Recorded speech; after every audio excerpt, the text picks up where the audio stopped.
Chapter 37 Preparations for the Inn.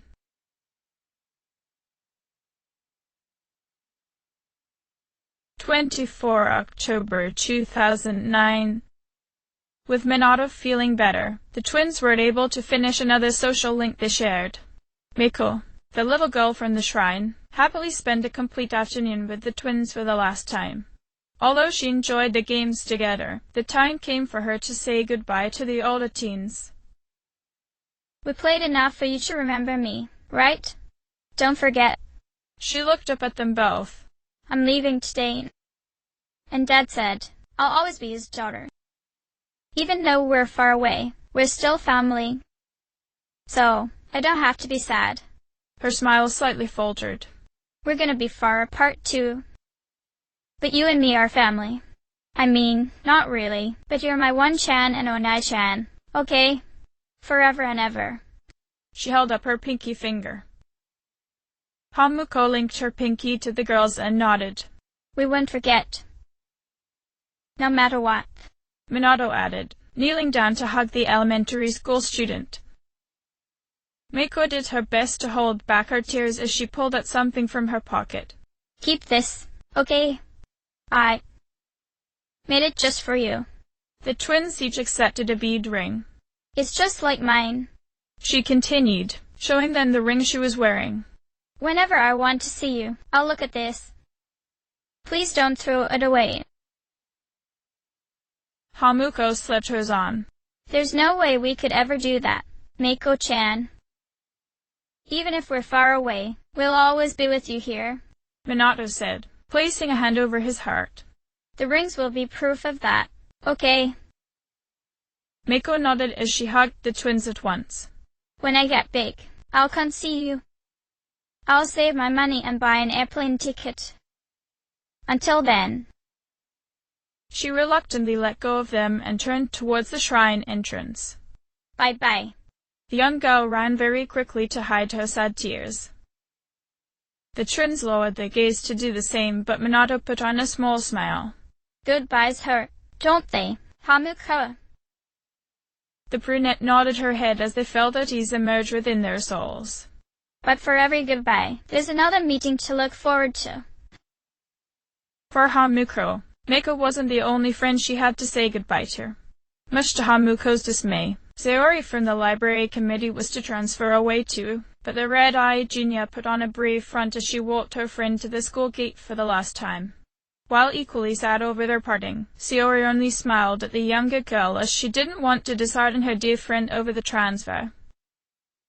I'm going to be sad, she told Hamuko, but her smile never wavered. But I think this is a turning point for me. I'm going to try to start over and try to stand up on my own. You can do it, Sayori. Hamuko nodded in encouragement. Thanks. Sayori gratefully nodded. I'll never forget about you. She sighed. I've always been told to not have any opinions for myself. That was an easier way to live. I can make anything someone else's fault. Deep down, I always believed that everything that happened to me was the result of somebody else's doing. But this is my life, and what I do happens to me. No one can take my place, and I've no one to blame but myself for what I let happen to me. That's why I need to stand on my own. I need to have my own voice. Sayori cheerfully laughed. I knew that I'd never get anywhere if I let other people tell me what to do. I've known it for a long time. But I had no one to give me the final push that I needed. She hesitated a bit and lowered her gaze as Hamuko continued to stare at her. And I was too scared to accept it, even if I did have someone to help me. But you pushed me forward, along with all the fears I had. That's why. She looked up towards the red-eyed girl. I was able to do this. She took out her cell phone and played a recording. Hamuko's eyes widened as she recognized what it was. Sayori, you. The older girl nodded. I made a recording of the announcement as I was making it. She smiled as she recalled their hijacking of the school's broadcast room. Whenever I feel scared or discouraged, I'm going to listen to it. I was brave and spoke my own mind, and you helped me find that courage. I'm sure that this will give me strength if I ever need it. I want you to remember this, too. Sayori fiddled with her phone and Hamuko checked her cell and noticed the attached file in the text. Please remember that it's because of you that I was able to do my best. You saved me. Sayori. Hamuko wiped up the tears in her eyes. I didn't do much. You were my friend, and that's more than enough. Sayori told her. She held out her hand. Last thing. Before I go, let's shake hands. Hamuko nodded and tightly clasped the older girl's trembling hand. The brunette was surprised by how warm it was. The heat reached her heart, and Hamuko smiled as she sensed Arahabaki emerge from her soul, complimenting Minato's already complete helmet link. Take care of yourself, Sayori. Hamuko told her friend as she watched Sayori get picked up from school for the last time. Visit Sayori. The library committee wasn't quite the same, but Hamuko attended every once in a while to help out whenever things got busy. Otherwise, it was off to volleyball practice to tease Ria about her crush on Kenji. The team managed to come together again, and Ria eased up on the team whenever they would ramble on about group dates. When the team was called to the school's office after practice, Rio and Hamuko volunteered to stay behind in the gym to clean up. It wasn't as if the two were left behind, but Rio laughed as it reminded her of how she used to be before she realized she liked Kenji. I thought it was right to sacrifice everything and devote myself to the club. She frowned at herself. No matter how tough things got, knowing I was getting better and showing results would relieve my suffering. But I had forgotten something very important. To have fun. I forgot the joy of volleyball. When they were finished cleaning, she walked over to her sports duffel and took out a worn book. Take a look at this. She handed it to Hamuko with a wistful smile on her face. It's a beginner's guide. When I first started playing volleyball, I was so excited that I couldn't even sleep. I'd read this in bed, while I ate, even during class. I want to give this to you. I want you to have the thing that gave me so much inspiration back then. I think it'll help me remember that I'm not alone. So, please, I'll cherish this. Hamuko nodded. Yeah. I'm glad to hear that. Rio smiled. It's all because of you that I came to realize all these things. You've been with me every step of the way, giving me the extra push that I needed. You always kept an eye out for those around you. Rio bowed to her in a slightly embarrassed manner. Thank you. Rio, you don't have to be so formal with me. Hamuko frowned. We're teammates, right? That's right. Rio blinked. Volleyball's a team sport. She wryly smiled at herself. But I was trying to play it by myself. As long as I kept thinking that way, things would never turn out right. Maybe the same thing can be said about life, Chin. She laughed at that thought. I'm only 17. Anyway. Yup, we still have a long life ahead of us. Hamuko laughed. It wouldn't be fun to go at it alone. That night in Tartarus, Minato was surprised when Hamuko was able to use Thor in Tartarus. He crossed his arms and frowned to himself. It looks like you're catching up to me. He sighed. After a while, though, he only laughed. Well, it's just proof we're getting stronger. After all, we're not alone anymore.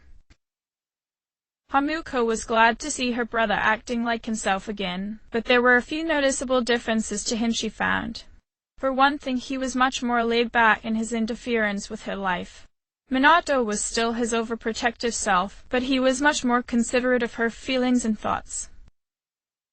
The brunette was a bit curious as to what brought about this change in her older twin's attitude, so as they walked to school together she worked up the nerve to ask him. Nisan, you're not as high-strung lately. Is everything all right? I'm fine. Minato looked at her in mild surprise. Why? Am I acting strange again? No. Hamuko shook her head. It's just that you seem different ever since you and Fuku-chan made up. She smiled at her older brother. You seem more at peace. The blue-haired boy wore a small smile as he let out a wistful sigh. Do I? he asked with a light chuckle. That doesn't quite match how I feel. He straightened up and expectantly stared at Hamuko. Hey, I need your opinion on something.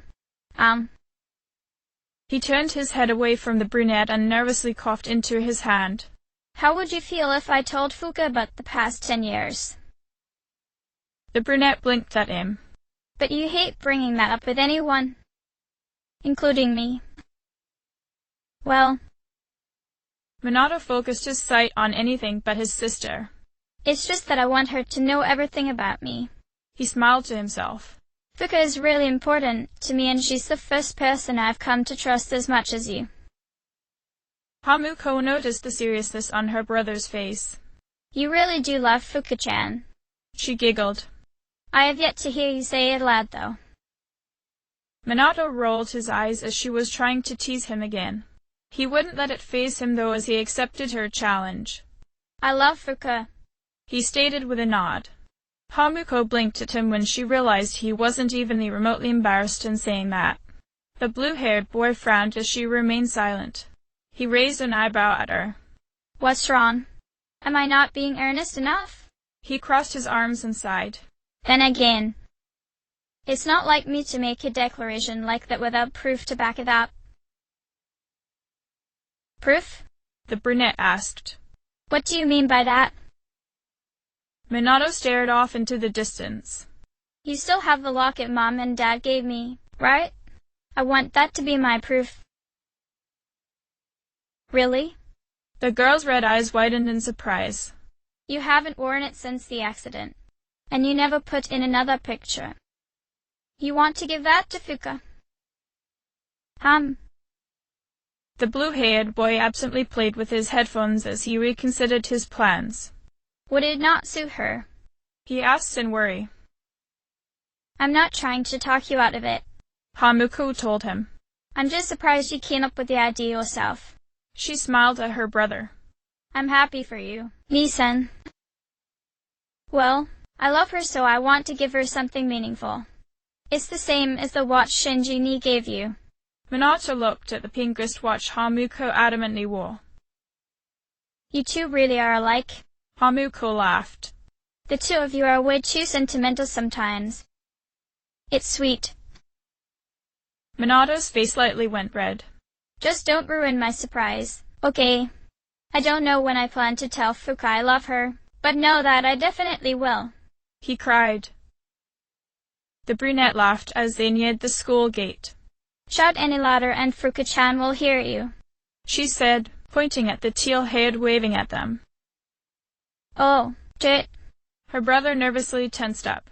She didn't catch that, did she? Fuka-chan. Good morning. Hamuko covered his blunder with a cheerful laugh. Fuka smiled brightly at them as she greeted the twins. Good morning. When he finally recovered from his shock, Minato quickly cleared his throat. Morning, Fuka. Minato-kun, is something wrong? You look a bit nervous. Fuka glanced at him in concern. No, I'm fine. Minato looked away from her. Nissan's just being his usual awkward self. Hamuko giggled. You don't have to worry about it. Is something up? Well, we're almost done, the teal-haired girl said, looking up at the sky. It feels like it went so fast. It sure did. Hamuko smiled. It's been so long since Nissan and I first encountered the dark hour. I can't believe we're nearing the end. The older twin shrugged. Don't let your guard down just yet, he sternly told the girls. He frowned to himself and lowered his gaze. It's no good to get complacent just because we're almost at our goal. Besides, the end isn't really the end but a new beginning. Fuka nodded in agreement. So many things happen, but... She smiled at the twins. I'm glad I was able to become friends with everyone. What about you? Same here. Hamuko nodded with a bright smile. Everyone is important to me, so we have to try our hardest. Right, Nissan? Her brother responded with a curt nod. I'm glad to hear that, Fuka said in relief. I'll do my best until the very end. Minato turned his head towards the brown-eyed junior. I'm glad I met you, Fuka, he stated with a serious expression on his face. Huh? Fuka blushed. Oh, thank you very much. She lowered her gaze, but she smiled. I didn't mean it like that, but thank you. The boy chuckled as he shook his head. Hamuko rolled her eyes at him. Nisan, you shouldn't be flirting at school. She jokingly scolded him. I thought you don't like people teasing Fuka-chan. He's not teasing me. Fuka defended him with a smile. Fuka-chan, Hamuko pouted. You shouldn't spoil him like that. How am I being spoiled? The blue-haired boy asked, tilting his head to the side. Never mind. The red-eyed girl sighed as she realized she would never be able to win against the two of them together. Still, just that thought alone was rather reassuring, so she chuckled to herself, happy her brother found someone he could truly be comfortable around. As the three continued walking, Fuka turned towards Minato curiously. Oh, Minato-kun, do you have time after school today? Sorry, Fuka. The C's leader sighed. I have a few things to go over with Mitsuru-senpai. It's for C's and not student council, so you know. That's fine. Fuka nodded her head in understanding before looking over towards Hamuko. How about you, Hamuko-chan? Are you free today? Hamuko thought about her day. Yeah, I'm free. Do you need help with something? Not really. I just wanted to talk. Fuka said as her cheeks slightly turned pink. Her voice became quiet as she spoke only to the co-leader. It's not very important, but it's something I want to say to you personally, Hamuko-chan. Huh? The red-eyed girl tilted her head to the side as the navigator was acting a bit strange. Fuka-chan? Minato didn't seem to hear or notice though as he changed his shoes. Well, if I'm not needed, I'll leave it to Hamuko then. He shrugged. Fuka nodded to him. By the way, Minato-kun, what are you investigating for Mitsuru-senpai? The blue-haired boy lifted up his head and paused. I've actually been asked to look further into the Kirijo group. I found a few encrypted files on Koetsu Kirijo's original experiments. I managed to dig up a lot of stuff, so I thought now was a good time to report my findings. He crossed his arms as he wore a serious expression. After 10 years, our parents' final case is finally coming to a close. He smiled at his sister. Perhaps I'll unlock those memories we've lost too. The truth is right in front of you. Hamuko smirked. The only challenge is to not turn away from it. Her brother finished with a nod. Fuka smiled as his blue eyes shone in determination. I'm sure you'll succeed, Minato-kun. Just don't go too far ahead again, Nisan. Hamuko warned him. Don't worry. Minato reassured them. I won't lose myself again. I don't want to lose everyone again. Especially you two. He put his shoes into his locker and smirked. You both are extremely important to me after all. Thank you for everything, senpai. Minato bowed his head in gratitude as he walked down the hall. I know it must be difficult for you, but with this, the case on your grandfather should finally be resolved. The details of the shadow experiments are all here, he said, handing the senior a file.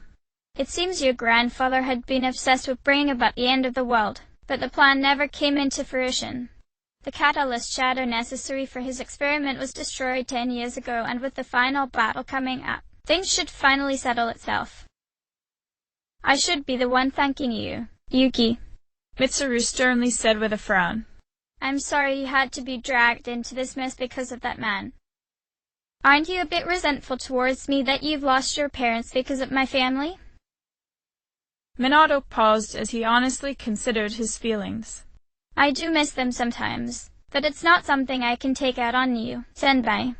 You shouldn't take the blame for something your grandfather was responsible for.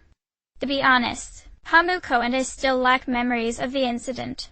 Lately, I've been remembering more, but even so, What's done is done.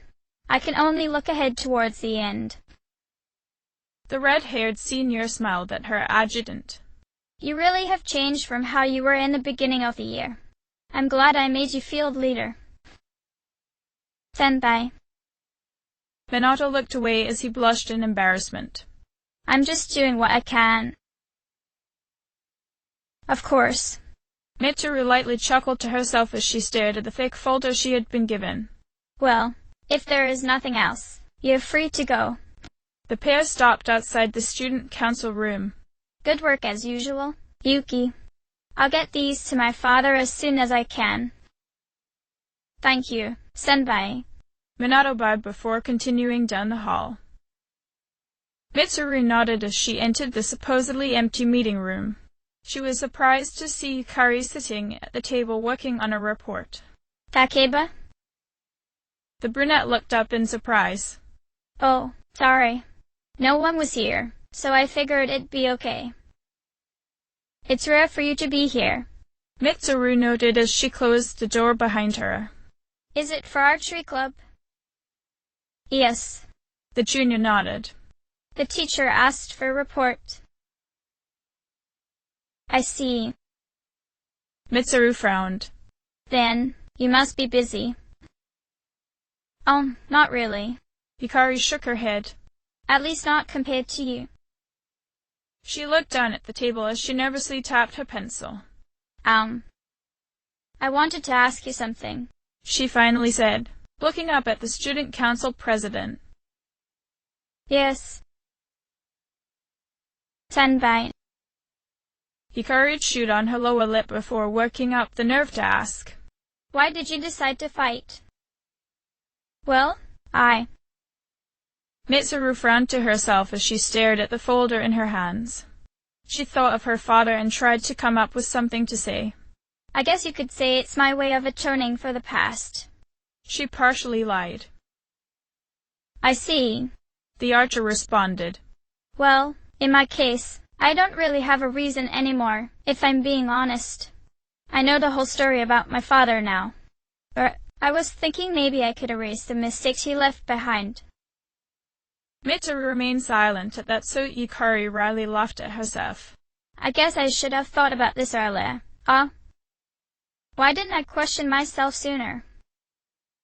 Mitsuru recalled the words Minato had used before. What's done is done. She merely said.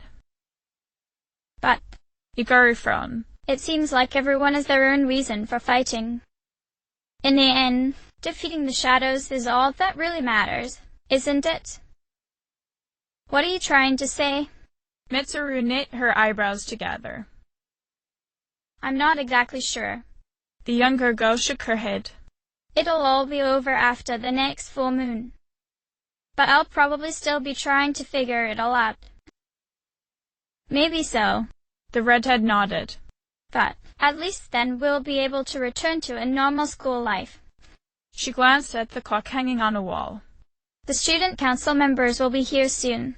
If you want to talk later, let me know. No, that's okay. Yukari smiled as she finished her report. Thanks for listening. She bowed before walking out. Mitsuru remained in the empty room alone as she stared at the file in her hand.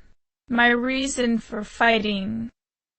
As a team, we made it our goal to end the Daka, but when it comes down to each individual member, we each have our own philosophies to follow. Her grip around the folder tightened. Isn't that right, father? Fuka carefully cut the cake she and Hamukuro baked together that day. She happily smiled as she handed her friend a slice of the dessert. Well then, let's eat. Fuka took a bite of her own slice and giggled. This is delicious. She smiled. I bet it tastes just as good as the ones they sell in stores.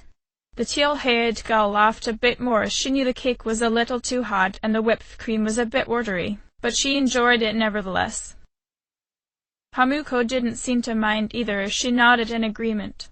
To a successful day in cooking club. She raised her cup of juice. The two made a toast, and after taking a sip of her drink, Hamuko tilted her head to the side.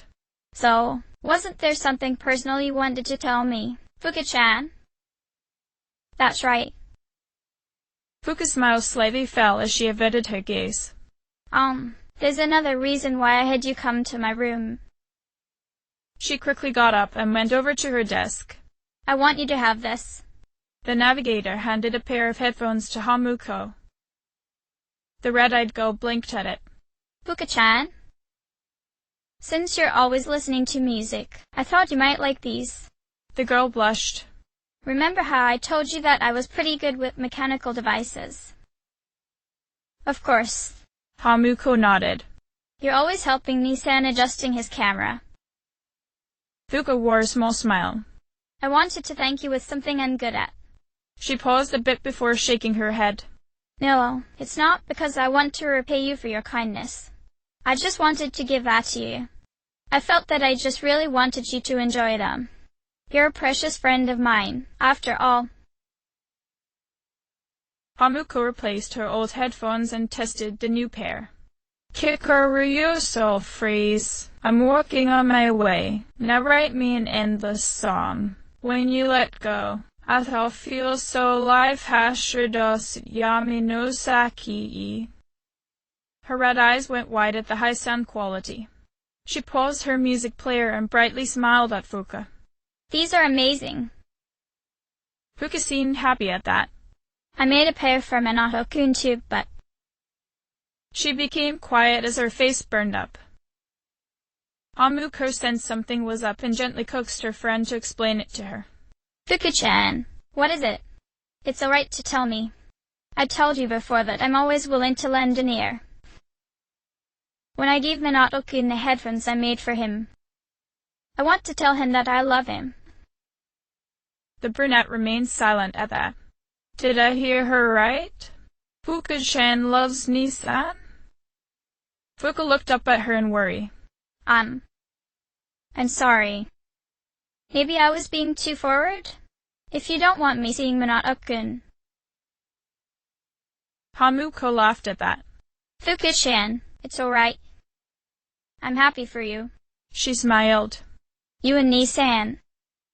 I just didn't expect for you to tell me so openly. Oh. The brown-eyed girl blushed. To be honest, I was afraid that you wouldn't approve of Minato-kun and I were going out. I was a bit jealous of you when we first met. I didn't know you two had been twins and the rumors around school didn't really help. That's why you were always so nervous around me. Hamuko realized. Fuka-chan. You liked Nissan from the very beginning, didn't you? The girl nodded as a small smile grew on her face. Minato-kun has always been very kind to me and I'm happy whenever I'm around him. I never really understood why until I realized it was because he always let me be myself around him.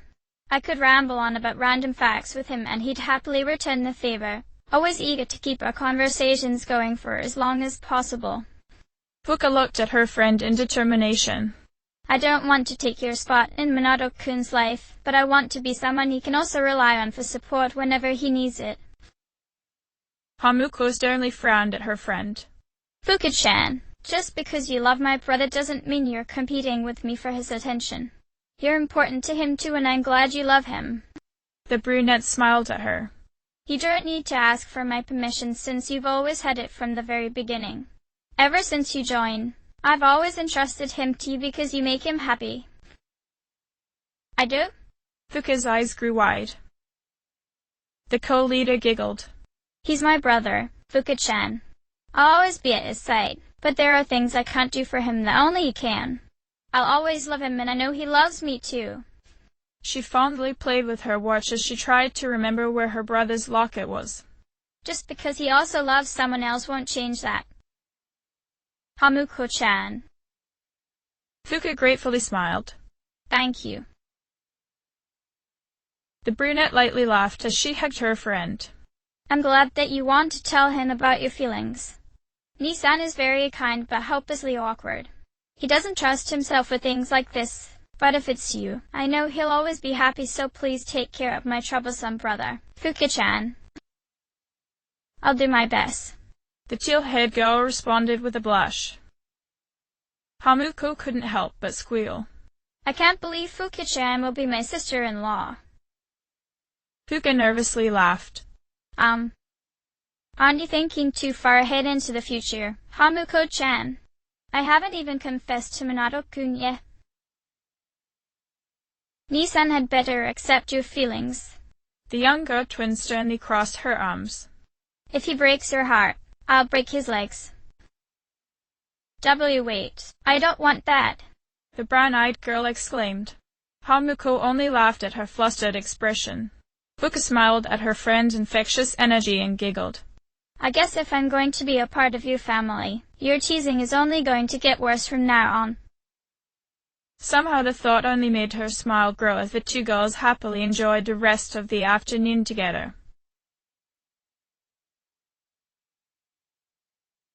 27 October 2009. Minato sighed as collapsed onto his bed. His eyes landed on the calendar he hung above the headboard and he stared at the full moon that was coming up. One more operation, he noted to himself. And I still haven't figured out what to do about Ikitsuki. Sitting up, he went over his notes again. There was nothing new in them except for some old research papers and shadows. Minato had discovered something interesting about the fall being brought about by shadows eating each other to become death, but that had no bearing on them. Maybe he's just an eccentric bastard after all, Minato mused. But that doesn't explain Strega or that Reaper. The blue-haired investigator leaned back and closed his eyes. He's so goddamn difficult to read. I can't get anything out of that smirk of his. The lights died as the dark hour came into effect. He slowly straightened up as he felt a familiar presence sitting beside him. Good evening. Ferris smiled as he appeared. It'll be a full moon again in just another week. At last, the 12th one. Are you ready? The older boy solemnly nodded. I'm ready. I won't let the situation get out of hand like last time, he said with a frown. Ferris tilted his head to the side. Regardless of how long it's been, a lot has happened, hasn't it? But, he frowned, it's a bit soon to be reminiscing. How about I come see you once it's over? He smiled up at Minato. The older boy shrugged. Sure. Satisfied by his answer, Ferris nodded. Be careful now, he warned his friend as he disappeared.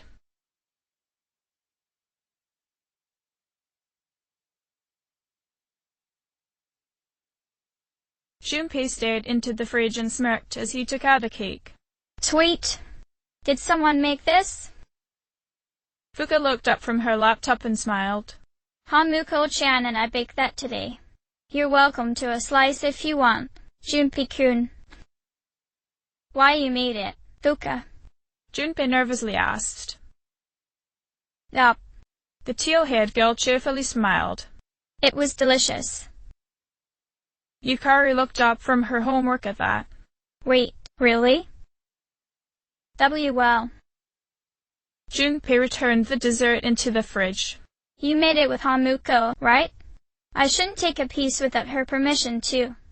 He lightly chuckled as he really wanted to avoid food poisoning. I'm sure she wouldn't mind, Fuka said with a slight frown. What's going on? Minato asked as he came down the stairs with his laptop. He spotted the cake in the fridge. Oh, cool. Take. He took it out and grabbed a fork. Anyone want any before I finish it myself? No. It's all yours, dude. Junpei frowned. Yukari. Minato looked over to the archer. No, I'm trying to cut back on sweets. The brunette shook her head. Fuka. The blue-haired boy glanced towards the lounge. Hamuko-chan and I had some already. She reassured him with a smile. So you don't mind if I take the rest? He asked. No, it's fine. Fuka smiled at him. Please help yourself. Okay then. Minato shrugged as he took a large bite. He frowned at Yukari and Junpei as his classmates stared at him expectantly. What? How does it taste? Yukari quietly asked him. It's sweet, the leader bluntly answered. You're not feeling sick? Junpei asked. No. Minato eyed him suspiciously as he continued eating the cake. Why would I? The two juniors looked at each other before deciding their leader was okay. No reason. Junpei sighed in relief. Why ye? Yukari nodded before lightly laughing. Nothing to worry about here. Minato cleared the entire tray and tossed the fork into the sink. Of course not. He rolled his eyes. It's just a cake. Now if you excuse me, I need to check with Fuka on something. He picked up his laptop and headed over to the lounge. Junpei slid into a seat next to Yukari. So it was edible, he muttered. I'm surprised too. Yukari nodded in agreement. That means I missed out on cake. The cat boy whined. Well, you didn't want to risk it. The brunette sighed. Minato-kun. Fuka's voice asked him worry. You seem pale. The two juniors at the dining table looked towards their leader and watched as the blue-haired boy started for the bathroom. They heard him retching and sighed to themselves. Maybe they should have done more to warn the poor boy about the cake.